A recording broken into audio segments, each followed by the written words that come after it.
દ્વારકાના ખંભાળિયામાં વરસાદ, સલાયા અને ગ્રામીણ વિસ્તારોમાં વરસાદ છે. સલાયાના રસ્તા પર પાણી ફરી વળ્યા છે. તો દ્વારકાના દ્રશ્યો છે. ગઈકાલે જ ન્યૂઝ 18 ગુજરાતીએ પણ એલર્ટ કર્યું હતું કે દ્વારકામાં ભારે વરસાદ પડી શકે છે અને એ જ દ્રશ્યો સામે આવી રહ્યા છે. દ્વારકાના અનેક વિસ્તારોમાં વરસાદ છે અને હજુ પણ 2 દિવસ વરસાદની આગાહી છે. આજે અને આવતીકાલે પણ દ્વારકામાં વરસાદ વરસી શકે છે અને પાણી થઈ શકે છે. એટલે કે રસ્તાઓમાં પણ આપ જોઈ શકો છો કે પાણી ભરાયેલા છે અને આવતીકાલે પણ વરસાદનું જોર રહેવાનું છે. તો આ એવા વિસ્તારો છે જ્યાં લગભગ 3 થી 4 ઇંચ વરસાદ થઈ શકે છે. વધુ અપડેટ મેળવીશું સંવાદદાતા મુકુંદ પાસેથી. જી મુકુંદ, દ્વારકામાં છેલ્લા 2-3 દિવસથી વરસાદનું જોર યથાવત છે અને હવામાન વિભાગે પણ આગાહી કરી છે કે હજુ 2 દિવસ આવા જ રહેવાના છે. તો દેવભૂમિ દ્વારકા જિલ્લામાં છેલ્લા 3 થી 4 દિવસથી જુદા જુદા વિસ્તારોમાં મેઘરાજાએ તોફાની બેટિંગ શરૂ કરી છે. તો ક્યાંક હળવો વરસાદ તો ક્યાંક ભારે વરસાદની આગાહી પણ છે. ત્યારે હાલ દ્વારકાની વાત કરીએ તો ખંભાળિયા તાલુકાના સલાયા ગામે આજે વહેલી સવારેથી જ વાતાવરણમાં પલટો આવ્યા બાદ ધીમી ધારે વરસાદ શરૂ થયો હતો. ખંભાળિયાની વાત કરીએ તો ખંભાળિયામાં પણ હળવા વરસાદના ઝાપટા થયા હતા. ત્યારે દ્વારકાની વાત કરીએ તો દ્વારકામાં હાલ વરસાદ વિરામ લીધો છે, પરંતુ કોઈ પણ આપત્તિજનક સ્થિતિ આવે, ભારે વરસાદ થાય તો દ્વારકામાં હાલ NDRFની ટીમ પણ તૈનાત કરી દેવામાં આવી છે. જી મુકુંદ, કયા વિસ્તારો છે જ્યાં પાણી પણ ભરાઈ ગયા છે, આ પ્રકારની સમસ્યાનો સામનો કરવો પડ્યો છે? વાત કરીએ તો હાલ દ્વારકામાં વરસાદનો વિરામ લીધો છે. દ્વારકાના જામ ખંભાળિયા સહિતના જે આસપાસના ગ્રામ્ય વિસ્તાર છે તેમાં કેટલાક સ્થળો પર પાણી ભરાવાની સમસ્યા સામે આવી હતી, પરંતુ હાલ વરસાદે વિરામ લેતા તમામ વિસ્તારોમાંથી પાણી ખાલી થઈ ગયા છે. હાલ વરસાદી માહોલ વચ્ચે જે લોકો છે તેમને રાહતનો શ્વાસ લીધો છે, કેમ કે જામ ખંભાળિયાની વાત કરીએ તો જામ ખંભાળિયામાં ભારે વરસાદના કારણે અનેક રસ્તાઓ છે, બજારો છે, તેમાં ગોઠણસમાં પાણી ભરાઈ જવાની સમસ્યા સામે આવતી છે, પરંતુ હાલ વરસાદે વિરામ લેતા સ્થિતિ સામાન્ય બની છે. જી, આપનો આભાર.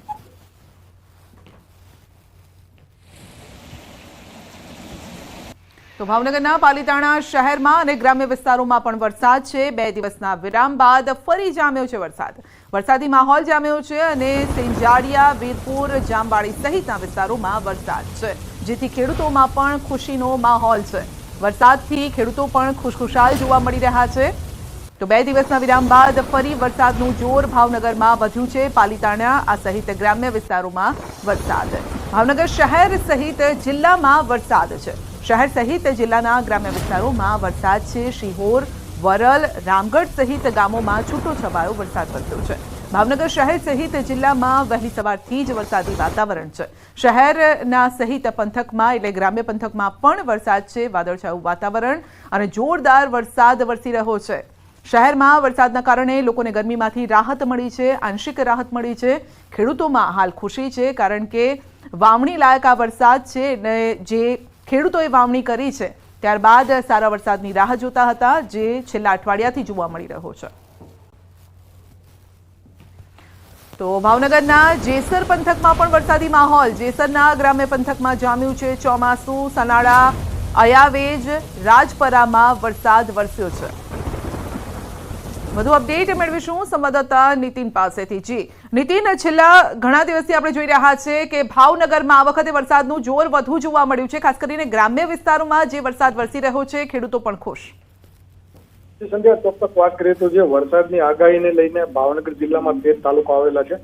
13 તાલુકાઓમાં અમુક તાલુકાઓ એવા છે કે જ્યાં હજી સુધી વરસાદના એંધાણ છે તે જોવા નથી મળ્યા, પરંતુ ચોક્કસ કહી શકાય કે છેલ્લા 1 અઠવાડિયામાં વરસાદ છે તેનું વાતાવરણ એવરેજ બપોર સમયના બાદ બંધાતું હોય છે. ત્યારે આજે વહેલી સવારથી શહેર સહિત જે જિલ્લાના ગ્રામ્ય વિસ્તારો છે, વાત કરીએ તો શિહોર છે, પાલીતાણા છે, જેસર છે, તો આ તમામ જે તાલુકાઓ છે ત્યાં સારા પ્રમાણમાં વરસાદ જોવા મળે છે. ત્યારે બીજી તરફ શહેરની વાત કરીએ તો શહેરમાં પણ છેલ્લી વહેલી સવારથી તે ધીમી ધારે વરસાદ શરૂ હતો. થોડો સમય માટે જોરદાર વરસાદ રહ્યો હતો. ત્યારે શહેરના જે નીચાણવાળા જે વિસ્તારો છે, ખાસ કરીને વાત કરીએ તો જે હજુર પાયગા સહિતનો જે રોડ બનાવેલો જે વિસ્તાર છે, તાજેતરમાં જ મહાનગરપાલિકાએ કોન્ક્રીટ રોડ બનાવ્યો હતો, ગટરના લાઈનોના કામ કર્યા હતા. ત્યારે ફરી વખત ત્યાં તે વિસ્તારમાં પણ આજે પાણી ભરાણા છે. ગોઠણ સમાને લોકો છે તે હાલાકી ભોગવી રહ્યા છે.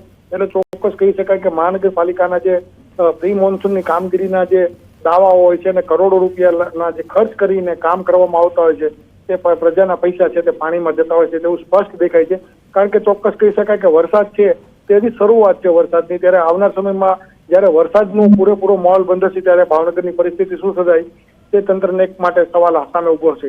જી બિલકુલ, આપનો આભાર.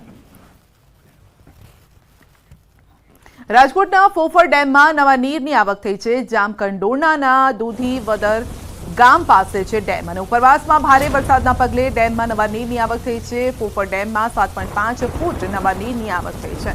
ફોફર ડેમની સપાટી 8.80 ફૂટે પહોંચી છે. જામકંડોરણા અને ધોરાજીને પીવાનું અને સિંચાઈનું પાણી પૂરું પાડતો આ ડેમ છે.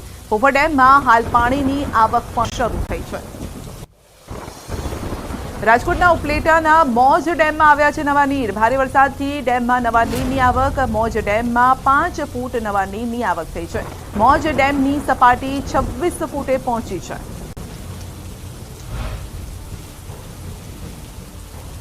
હવામાનની આગાહીના પગલે તંત્ર એલર્ટ છે. એનડીઆરએફની ટીમ પહોંચી છે રાજકોટ. એનડીઆરએફની ટીમને સ્ટેન્ડ ટુ રખાઈ છે.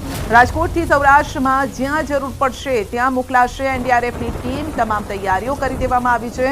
મોરબી રોડ પર સૌરાષ્ટ્ર ડિઝાસ્ટર મેનેજમેન્ટની કચેરીમાં એનડીઆરએફના જવાનો ખડે પગે છે.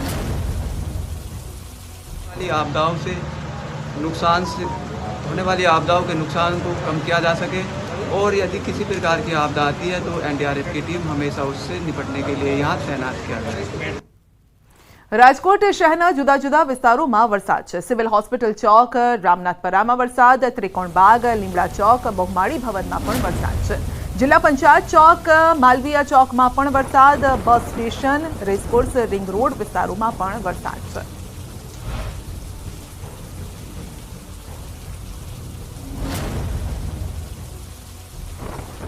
રાજકોટ શહેર અને ગ્રામ્ય વિસ્તારમાં સતત ત્રીજા દિવસે વરસાદી વાતાવરણ છે તે યથાવત જોવા મળી રહ્યું છે અને માત્ર 10 મિનિટ પડેલા વરસાદી ઝાપટાએ જાણે કે રાજકોટ મહાનગરપાલિકાની પ્રી મોન્સૂન કામગીરીના લીરે લીરા ઉડાડી દીધા હોય તે પ્રકારના દ્રશ્યો છે તે ખાસ કરીને સામે આવી રહ્યા છે. જોઈ શકાય છે કે હાલ રાજકોટ શહેરમાં ધીમી ધારે વરસાદ વરસી રહ્યો છે, પરંતુ 10 મિનિટ પૂર્વે જે વરસાદી ઝાપટું પડ્યું હતું તેના કારણે રાજકોટ શહેરના રાજમાર્ગો પર હાલ અત્યારે પાણી છે તે ફરી વળ્યા છે ને લોકોએ, રાહદારીઓએ ખાસ કરીને પાણીમાંથી પસાર થવાની ફરજ પડી રહી છે. તો બીજી તરફ કેટલાક એવા પણ લોકો દેખાઈ રહ્યા છે કે જે હાલ અત્યારે વરસાદી મોજ માણવા માટે રાજમાર્ગો પર નીકળી ચૂક્યા હોવાના દ્રશ્યો છે તે સામે આવી રહ્યા છે. રાજકોટની વાત કરવામાં આવે તો રાજકોટ શહેરની અંદર કિસાનપરા ચોક હોય કે પછી કાલાવર રોડ હોય, કોઠેચા ચોક હોય, ઇન્દિરા સર્કલ હોય, સાથોસાથ વાત કરવામાં આવે તો રૈયા ચોકડી સહિતના વિસ્તારોની અંદર હાલ અત્યારે વરસાદી વાતાવરણ છે તે જોવા મળી રહ્યું છે. મધ્ય રાજકોટની જો વાત કરવામાં આવે તો સિવિલ હોસ્પિટલ ચોક, ધર્મેન્દ્ર રોડ, બસ સ્ટેશન, સાથોસાથ વાત કરવામાં આવે તો રામનાથપરા સહિતના વિસ્તારોમાં હાલ અત્યારે વરસાદી વાતાવરણ છે તે યથાવત જોવા મળી રહ્યું છે. ન્યૂ રાજકોટની અંદર પણ વરસાદી વાતાવરણ છે તે યથાવત જોવા મળી રહ્યું છે. બીજી તરફ ઠેર ઠેર પાણી ભરાવાની સમસ્યા છે તે ખાસ કરીને સામે આવી રહી છે અને રાજકોટમાં અગાઉ ક્યારેય પણ ન જોઈ હોય તે પ્રકારની જે પ્રી મોન્સૂનની કામગીરી છે તેના દાવા પોકળ સાબિત થયા છે. અંકિત પોપટ, ન્યૂઝ 18 ગુજરાતી, રાજકોટ. જૂનાગઢમાં જેસીબી ગટરમાં ખાબક્યું. ગટરની સફાઈ કરતી વેળાએ જેસીબી ગટરમાં ખાબક્યું છે. જોકે કોઈ જાનહાની નથી થઈ. ચાલુ વરસાદે સફાઈની કામગીરી કરવામાં આવતી હતી અને તે સમયે જ આ બનાવ બન્યો છે. જોશીપરા અંડરબ્રિજ પાસે મેઇન રોડ પરની આ ઘટના છે, જે આપ જોઈ શકો છો કે ભારે ભરખમ જેસીબી ગટરમાં ખાબક્યું છે જ્યારે સફાઈ કામ કરવામાં આવતું હતું. એક તરફ વરસાદ ચાલુ હતો અને બીજી તરફ સફાઈની કામગીરી ચાલી રહી હતી અને ત્યારે જ બેલેન્સ બગડી ગયું અને જેસીબી ગટરમાં પડ્યું. દાહોદમાં મેઘરાજાને મનાવવા વિધિ. ગરબાડા અને ફતેપુરામાં કરાઈ છે વિધિ. ફતેપુરાના એપીએમસીમાં કરાયું હવનનું આયોજન. ફતેપુરામાં વાલ્મીકી સમાજ દ્વારા હવન કરાયું. ગરબાડામાં આદિવાસી સમાજે પૂજા કરી. પરંપરાગત ગુંદરુ પ્રથાથી આ પૂજા કરાય છે અને દર વર્ષની જેમ ગુંદરુ પ્રથાથી આ પૂજા કરાય છે. ગુંદરુ કર્યા બાદ ઘરમાં જમવાનું બને છે. ગુંદરુ કાઢવાનું હોય તે દિવસે જ્યાં સુધી ગુંદરુ પૂજવાની વિધિ ન થાય ત્યાં સુધી ગામમાં કોઈ પણ પ્રકારનું કામ કરવામાં આવતું નથી, તેમજ જમવાનું કે ઘરમાં પાણી પણ ભરી શકાતું નથી. જ્યારે આ ગુંદરા વિધિ પૂરી થાય પછી જ ઘરના તમામ કાર્યો થાય છે.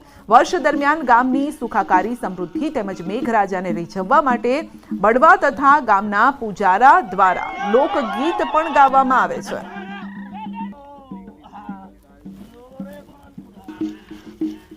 બુલેટિનમાં આગળ વધીશું નાનકડા બ્રેક બાદ.